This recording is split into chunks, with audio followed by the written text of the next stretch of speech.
rockin' with it.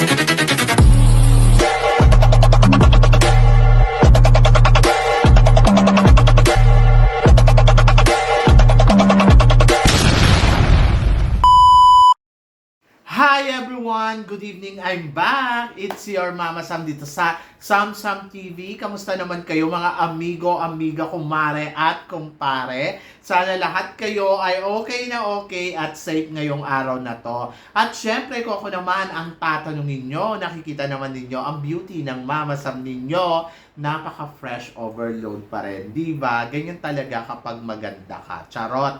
So yon, so kamusta naman kayo? Syempre, kamustahin natin yung mga kaibigan natin from USA na kagigising lang. Hello sa inyo lahat. And then yung mga kaibigan naman natin na nasa Middle East, katulad ng Saudi Arabia. So ayun, so kamusta kayo? Ito naman ay pauwi pa lang or nagpapahinga sa bahay nila. So yan, ganyan yung buhay. Ang alam ko walang pasok sa sa Middle East kasi Ramadan, di ba? So nagpapahinga yung mga yan at nanonood ng mga vlogs natin. So, yan. So, thank you so much, guys. And then, iniimbitahan ko kayo sa mga kwento ni Mama S. Baka naman gusto nyo bumisita sa aking bagong YouTube channel. So, syempre, ang chika doon ay alam na ninyo. Charot. So, yun. Pang regular yon, normal lang. Kung gusto lang ninyo pakinggan yung mga chika ko na wala namang kakwenta-kwenta. O baka pwede nyo siyang bigyan ng panahon. So yun, thank you din sa mga nakasubscribe na doon. At eto na nga, grabe. So may nagtatanong sa akin, sabing gano'n si Vina na kaya ang mananalong Miss Universe Thailand dahil nakabenta na siya ng 10 million baht? Oo, so yun.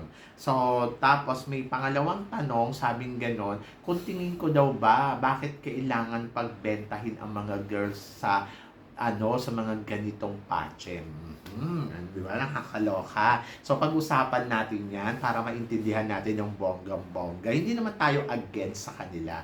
Pero nandoon kasi na parang minsan kung iisipin mo, sales lady ba ang hinahanap nila? Or naghahanap ba sila ng promo girl?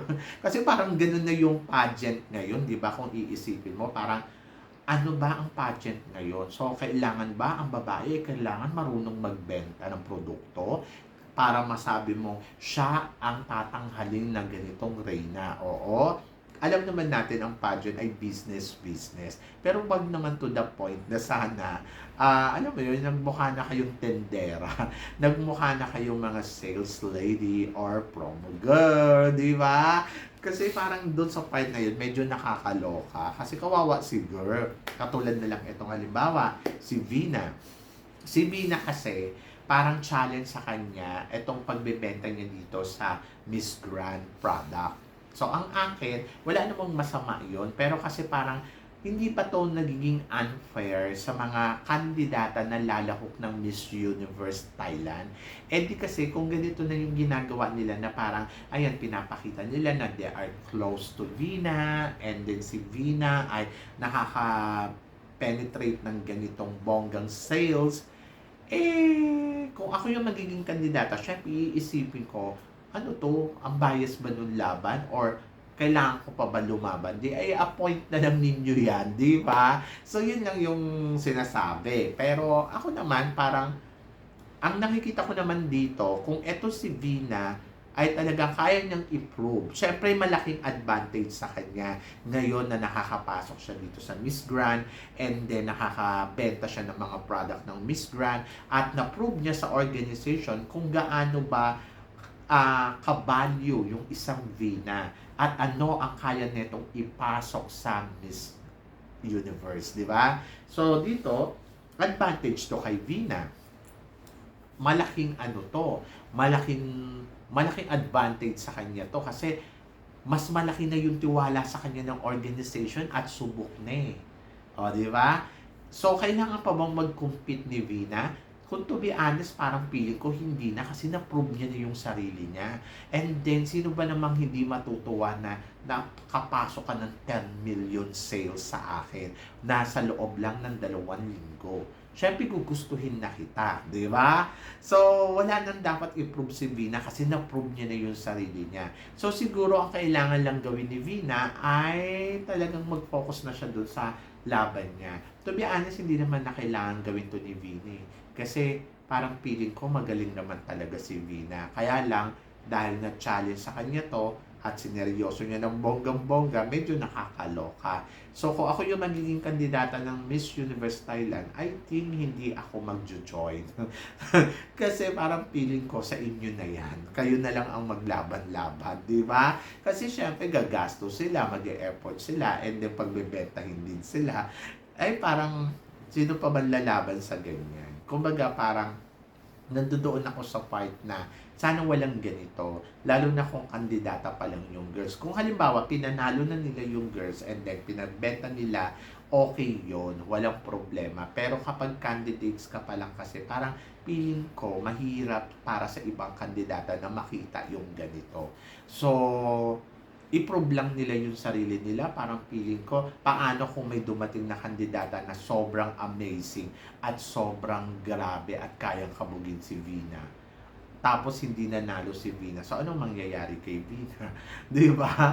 So parang parang trying hard yung dating na parang sige, magbenta tayo ng ganito, subukan natin at i-try natin. Kumbaga parang kung ako kay Vina, hindi ko na to tutuloy. Kasi parang hindi naman niya kailangan ng Miss Universe crown.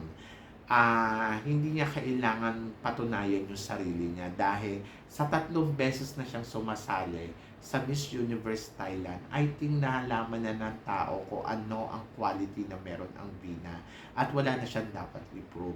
Nasa organization na lang yon. Kung gusto ninyo kung ipanalo, edi ipanalo ninyo ako. Kung ayaw ninyo, di okay lang. Pero kung ako kay Vina, hindi na ako sasali. So, yon. Kaya lang, dahil gusto niya to, wala naman tayong magagawa. Di ba? So, medyo nakakaloka. Oo. Kaya sa atin sa Pilipinas, sana yung mga kandidata na parang nakakatatlong beses nang sumali, ay wag na kayong sumali. I think wala naman kayong dapat patunayan kasi na-prove nyo na yung sarili ninyo. And then, nagmumukha lang kasi ang datingan ay parang ang trying hard nung dating na parang ita-try ko pa isang beses. Either na parang feeling ko si Atisa Manalo, halimbawa Atisa Manalo, okay, pag natalo siya dyan, I think tama na.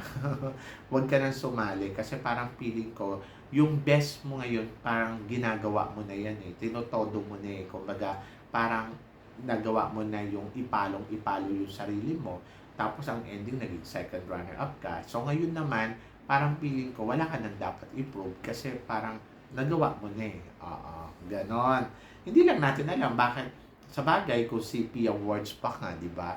Parang yung pangalawa, first runner-up ako, din yung pangalawang laban ko. Wala ako sa top 10, di ba?